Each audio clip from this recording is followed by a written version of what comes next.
कुछ कहानियाँ ऐसी होती है जिसे सुनना भी हिम्मत का काम होता है। पहलगाम में जिस दिन घटना हुई उससे कुछ दिन पहले से ही खेल रचा गया था। आतंकी एक सेना के जवान की पत्नी को अगवा कर जंगल में ले गए थे, जहां उससे सारी जानकारी ली। पर यह पूरी कहानी सुनने के लिए आपको शुरू से बताते हैं कि वह सेना के जवान की पत्नी को जंगल क्यों ले गए और उसके बाद उसके साथ क्या क्या किया। उससे पहले आप वीडियो को लाइक करके चैनल को सब्सक्राइब जरूर कर लें और कमेंट बॉक्स में जय हिंद जरूर लिखिए ताकि देश के दुश्मन हमारी एकता देख सके। आइए जानते हैं वो कहानी जो किसी ने नहीं सुनाई। जम्मू कश्मीर का पहलगाम सुबह की पहली किरणों से नहाया हुआ था। बर्फ से ढकी वादियां, देवदार के ऊंचे पेड़ और झीलों का शांत पानी सब कुछ किसी चित्रकारी जैसा प्रतीत हो रहा था। अप्रैल का महीना था। पर्यटकों की हल्की पहल चहल शुरू हो रही थी। दिल्ली से आए कुछ परिवार गर्मी की छुट्टियां का आनंद लेने पे यहाँ पहुंचे थे। उनमें से एक था रावत परिवार, कैप्टन अर्जुन रावत, भारतीय सेना के एक जांबाज अधिकारी जो हाल ही में एक ऑपरेशन से लौटे थे। छुट्टी लेकर अपनी पत्नी सिया के साथ पहलगाम आए थे। शादी को 3 साल हो चुके थे, लेकिन इस बार पहली बार दोनों किसी पहाड़ी क्षेत्र में साथ घूमने आए थे। सिया को पहाड़ी से बेहद लगाव था और अर्जुन ने यह जगह चुनी थी ताकि वह उसे सरप्राइज दे सके। गेस्ट हाउस में चेक इन के बाद दोनों ने स्थानीय बाजार देखा, कुछ गर्म जलेबी खाई और अगले दिन ट्रैकिंग पर जाने का प्लान बनाया। सुबह सुबह सूरज की हल्की किरणों में नहाई वादियों के बीच दोनों झरने की ओर निकले। हवा में ताजगी थी, पक्षियों की चहचहाहट थी और दोनों के चेहरों पर सुकून का यह जगह सच में जादुई है। सिया ने कहा, तुम्हारे लिए ही तो लाया हूँ। यहाँ अर्जुन मुस्कुराया, पर तभी उसकी नज़र 3 अजनबियों पर पड़ी जो आर्मी की वर्दी में सामने से आ रहे थे। वह तेजी से चल रहे थे, लेकिन उनके चलने की स्टाइल कुछ अलग थी। अर्जुन ने गौर से देखा, उनके बैच, उनकी यूनिट के नाम सब नकली लग रहे थे। यह यूनिट की पैटर्न से मेल नहीं खा रही थी।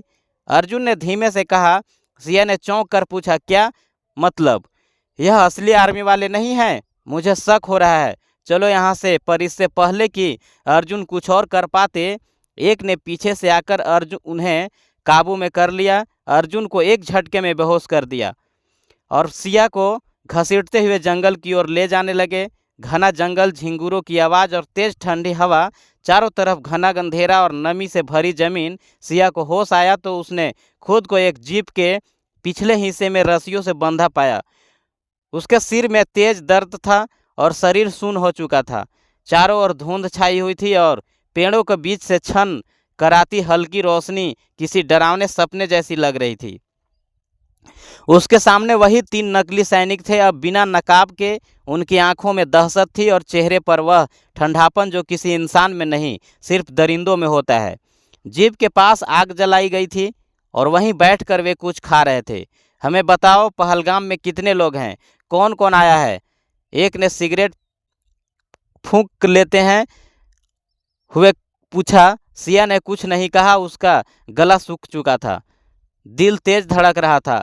उसने ध्यान से देखा, उनके पास आधुनिक हथियार थे, नक्शे फैले हुए थे और एक सैटेलाइट फ़ोन भी। दूसरी आतंकी ने अचानक गुस्से में आकर आई राइफल की बट उसकी कोहनी पर मार दी। बोलो, नहीं तो तेरा भी वही हाल होगा जो तेरे मियाँ का किया है। सिया की आंखों में आंसू आ गए, लेकिन उसने हिम्मत नहीं हारी। उसने उनके जानकारी देना शुरू किया। कितने परिवार हैं, कितने लोग आए हैं, उनकी उम्र क्या है। लेकिन अब उन्होंने धर्म के बारे में पूछा तो उसने कहा, पता नहीं। यह उसका झूठ था, लेकिन जरूरी भी। तीसरा आतंकी जो सबसे ज़्यादा खामोश था अचानक बोला, हमें जल्दी करना होगा, सब कुछ तय प्लान के मुताबिक चलना चाहिए।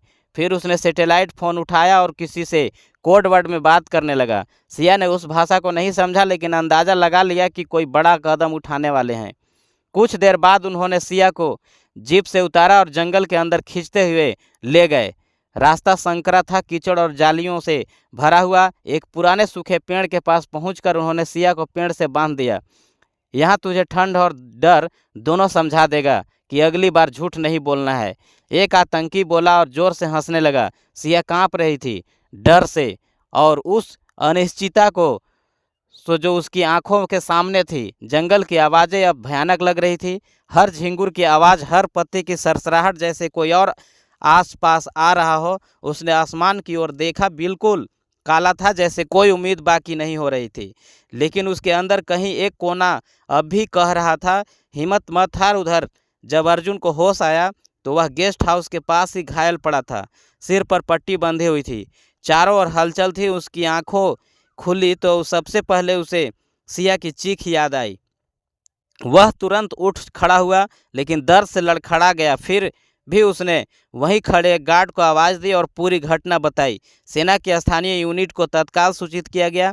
सेना के जवान और पुलिस बल हरकत में आ गए। पहलगाम के सभी संभावित जंगल इलाकों को चिन्हित कर सर्च ऑपरेशन शुरू हुआ। ड्रोन कैमरे आसपास आसमान में छोड़े गए और कुत्तों की मदद से ट्रैकिंग की जाने लगी।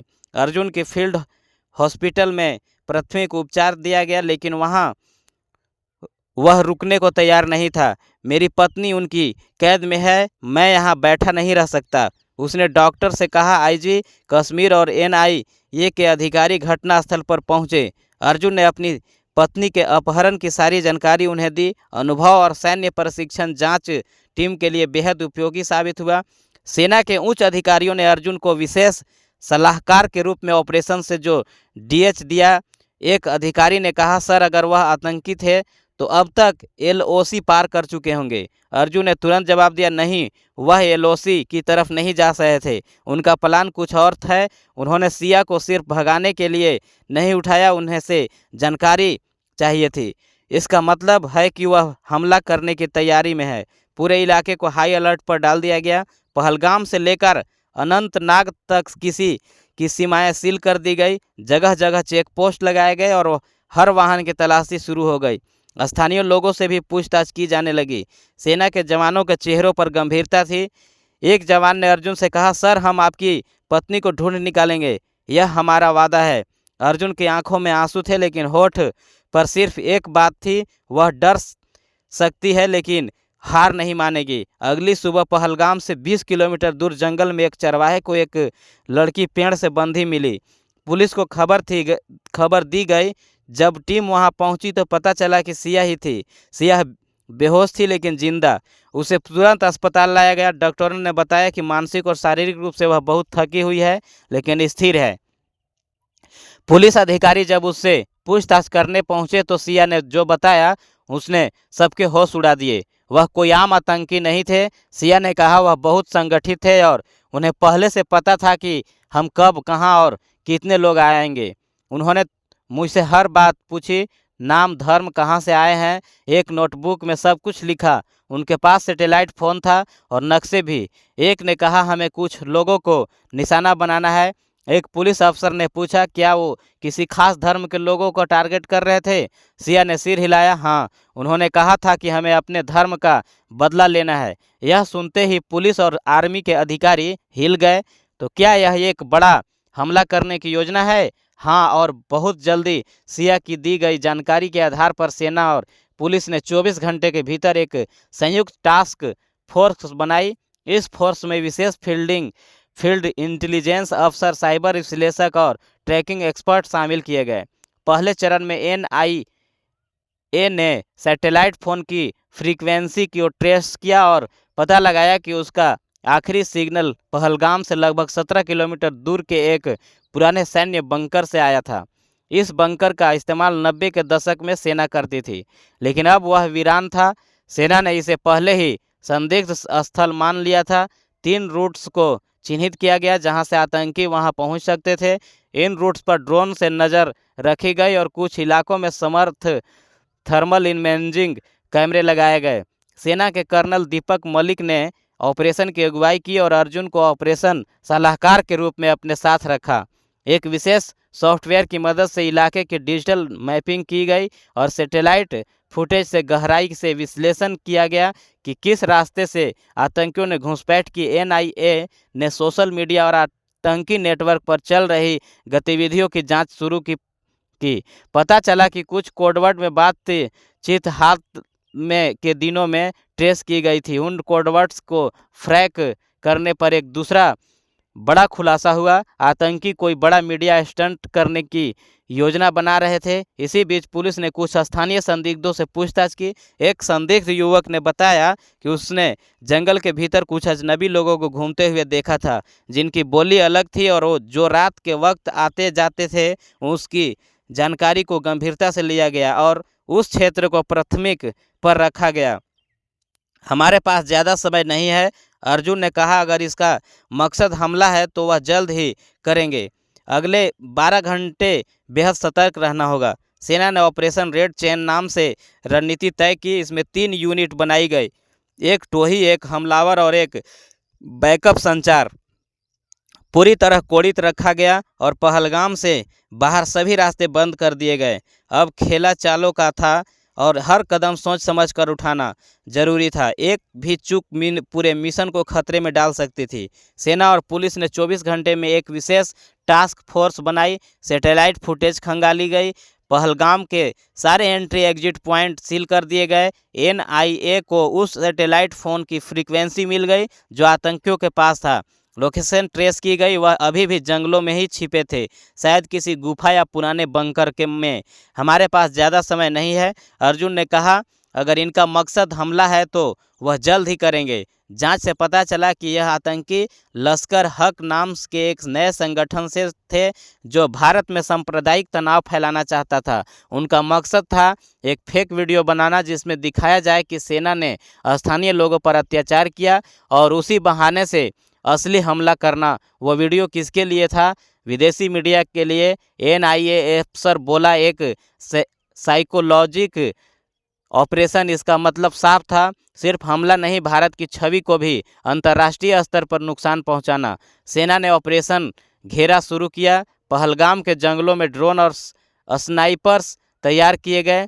एक रात गुफा में हलचल दिखी। कमांडो यूनिट को भेजा गया। आतंकी फायरिंग करने लगे।